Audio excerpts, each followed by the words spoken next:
Hello दोस्तों, आज है डे 8 जिसमें हम लोग देख रहे हैं जावास्क्रिप्ट इन 30 डेज़। पूरा प्लेलिस्ट देखना है तो आपको मेरे चैनल में आना है, सब्सक्राइब करना है और ये वाली प्लेलिस्ट लर्न जावा 30 डेज़ ये वाली प्लेलिस्ट जरूर से फॉलो कीजिए। आज हम लोग देखने वाले हैं क्लोजर। क्लोजर एक बहुत ही कन्फ्यूजिंग टॉपिक है जावास्क्रिप्ट में, लेकिन बहुत ही यूज़फुल होता है। जावास्क्रिप्ट में क्लोजर एक ऐसा कॉन्सेप्ट है जिसमें इनर फंक्शन आउटर फंक्शन के वेरिएबल को याद रखता है even after outer function execute हो चुका होता है। नहीं समझ में आया, इसको एग्जाम्पल से देखिए फिर आपको समझ में आएगा और चीज़ें और क्लियर हो जाएगी। तो एक फंक्शन हम लोग बनाते हैं, यहाँ पर मैं फंक्शन बना रहा हूँ। फंक्शन इसका नाम रखते हैं आउटर। ये आउटर फंक्शन है, आप फंक्शन का नाम वैसे कुछ भी रख सकते हैं, बस यहाँ नाम के लिए मैं इसका आउटर रखता हूँ, तो इसका आपको आउटर बोलूँ तो आपको समझ में आ जाएगा। यहाँ पर एक वेरिएबल बनाते हैं नेम इक्वल, और यहाँ पर मैं लिख देता हूँ राज। ये नेम लिखा। अब इसके अंदर में एक और फंक्शन बनाते हैं, ये इसको नेस्टेड फंक्शन भी आप कह सकते हैं, एक फंक्शन का दूसरा फंक्शन आप बना सकते हैं। तो एक और फंक्शन बनाते हैं, ये हम लोग इनर फंक्शन इसको कहते हैं। करली ओपन करली क्लोज किया और यहाँ पर सी करते हैं। सी में मैं हेलो के साथ लिख देता हूँ इसको हेलो, और जो हमारा नाम है वो हमने नेम यहाँ पर लिख दिया। जो हमारा नेम वेरिएबल है वो हमने लिखा। याद रहे कि जो नेम वेरिएबल है वो हमारा आउटर फंक्शन में है। मैं एक स्पेस देता हूँ यहाँ पर, इंटर की प्रेस कर देता हूँ। जो हमारा नेम है वो हमारा आउटर फंक्शन में है, लेकिन इसका यूज़ हम लोग अपनी इनर फंक्शन में कर रहे हैं।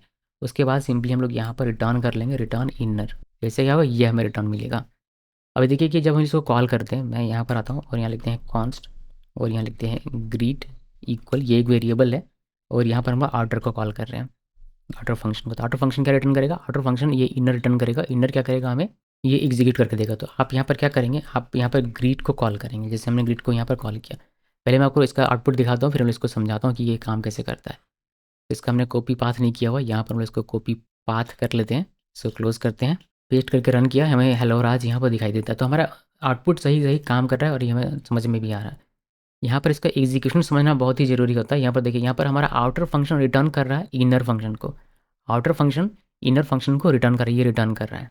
जब हम यहाँ पर ग्रीट को कॉल करते हैं तो वो नेम वेरिएबल को एक्सेस करता है जो कि आउटर में है। इवन दो हमारा आउटर यहाँ पर खत्म हो चुका है, आउटर आपने यहीं कॉल कर दिया और इसका एग्जीक्यूशन यहाँ पर समाप्त हो जाता है, मगर फिर भी आप नेम को अपने इनर में एक्सेस कर सकते हैं। यही होता है क्लोजर, कि आप आउटर वाले वेरिएबल्स को अपने इनर में भी एक्सेस कर सकते हैं।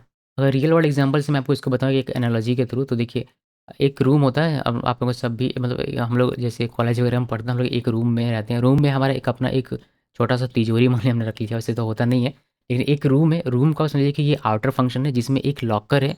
लॉकर हमारा ये वेरिएबल आप उसको कंसिडर कर सकते हैं, और उसमें एक इनर फंक्शन है, मतलब एक हमारा रूममेट है जिसको हमने इसकी उस लॉकर की चाबी दे दी हुई है। तो रूम हमारा पूरा बंद भी हो फिर भी वह जो रूममेट है हमारा, उसके पास चाबी है, तो वह उस लॉकर को एक्सेस कर सकता है। बस यही है हमारा क्लोजर। इसमें आउटर हमारा यहाँ ख़त्म हो गया, मगर फिर भी रूममेट यानी कि इनर फंक्शन इस वेरिएबल को एक्सेस कर पा रहा है। क्लोजर का यूज़ हम लोग प्राइवेट वेरिएबल्स बनाने के लिए कर सकते हैं, जैसे ये हमारा एक प्राइवेट वेरिएबल हो गया ये। उसके बाद हमारा इनकैप्सुलेशन का ये काम करता है, मेमोरी इफिशिएंसी ये हमें देता है। इवेंट हैंडलर में ये काफ़ी यूज़फुल होता है, और एसिंक्रोनस कोड में भी आप इसका इस्तेमाल करते हैं। अगर रियल वर्ल्ड प्रोजेक्ट्स की बात करें तो आप डी बाउंस और थ्रॉटलिंग फंक्शन जब बनाते हैं तब आप इसका इस्तेमाल कर सकते हैं। रिएक्ट जब आप पढ़ेंगे तो रिएक्ट हुक्स, जैसे यूज़ स्टेट होता है, यूज़ इफेक्ट होता है, वहाँ पर इसका यूज़ होता है।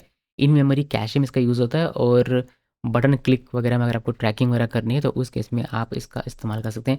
इवन मैं आपको एक एग्जांपल दिखा देता हूँ और काउंटर का, जिससे कि और आपका ये क्लियर हो जाएगा।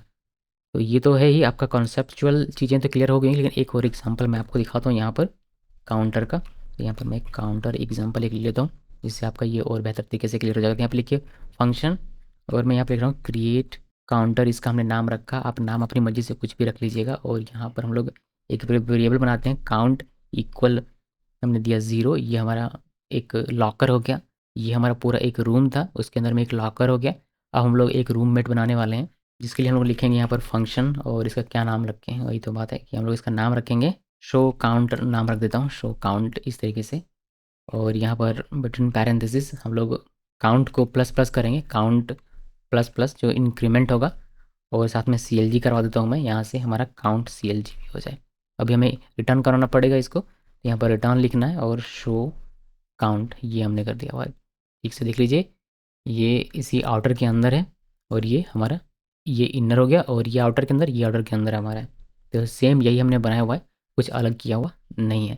अब हमें जैसे हमने इसको यहाँ पर इस तरीके से किया था, बिल्कुल वही तरीका हमें यहाँ पर अपनाना है और इसको कॉल करने का है, और इसका आउटपुट हमें एग्जामिन करना था। कॉन्स्ट हमने लिखा, काउंट नहीं, कॉन्स लिखा इक्वल, और मैं लिखता हूँ काउंटर 1 इक्वल, अरे यार क्या क्या लिख रहा हूँ मैं, यहाँ पर ये हो गया।